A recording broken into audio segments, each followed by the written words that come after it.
You're still watching UBC News tonight. In our business stories, Uganda joins the rest of Africa to commemorate the African Industrialization Day with a call on government to implement a sustainable industrial policy inclusive all stakeholders to institutionalize quality industrial employment agenda.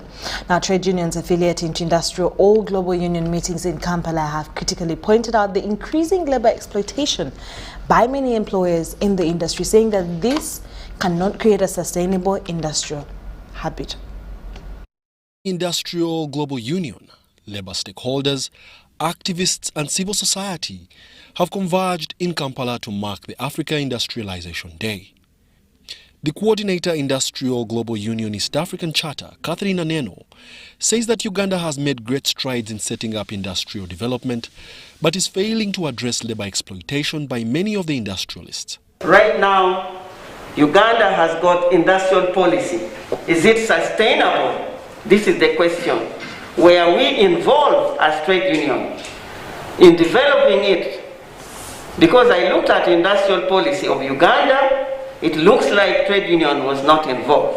Aneno expressed dissatisfaction to the collapsing cotton industry in Uganda, saying that government should have invested more in reviving the cotton garment sector. Because today, if I ask myself, how many textile industries can produce such a dress or the coats you're putting on?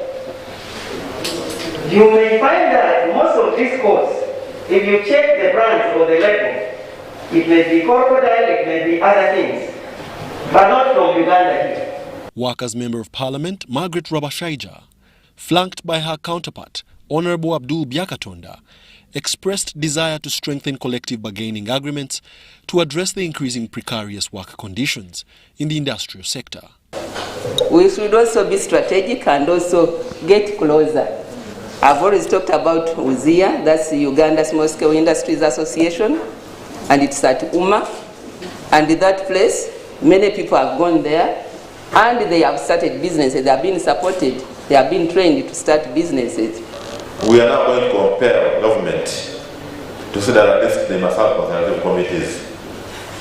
Because consultative committees are the ones that begin at the ministry, then when they are fighting, if they have disputes, then they can go to National Legislative Council, where my senior colleague Brother Okelo sits. Then we can go to Public Service Tribunal, then that's what, and then actually we shall now enforce standards.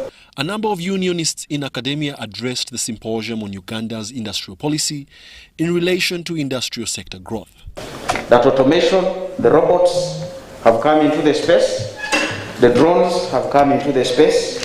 Where does that leave the workers? What kind of worker shall we have in 2035? Ambition for reward is good for us all, whether you are an employer or you are a worker.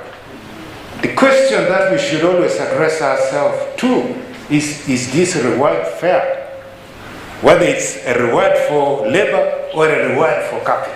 The Ugandan affiliate unions include Uganda Textiles, Leather and Allied Workers Union, Uganda Hotels, Food, Tourism, Supermarkets and Allied Workers Union, Uganda Chemical, Petroleum and Allied Workers Union, National Union of Clerical, Commercial, Professional and Technical Employees Union, Uganda Mines Union, Uganda Printers, Paper, Polyfiber and Allied Workers Union.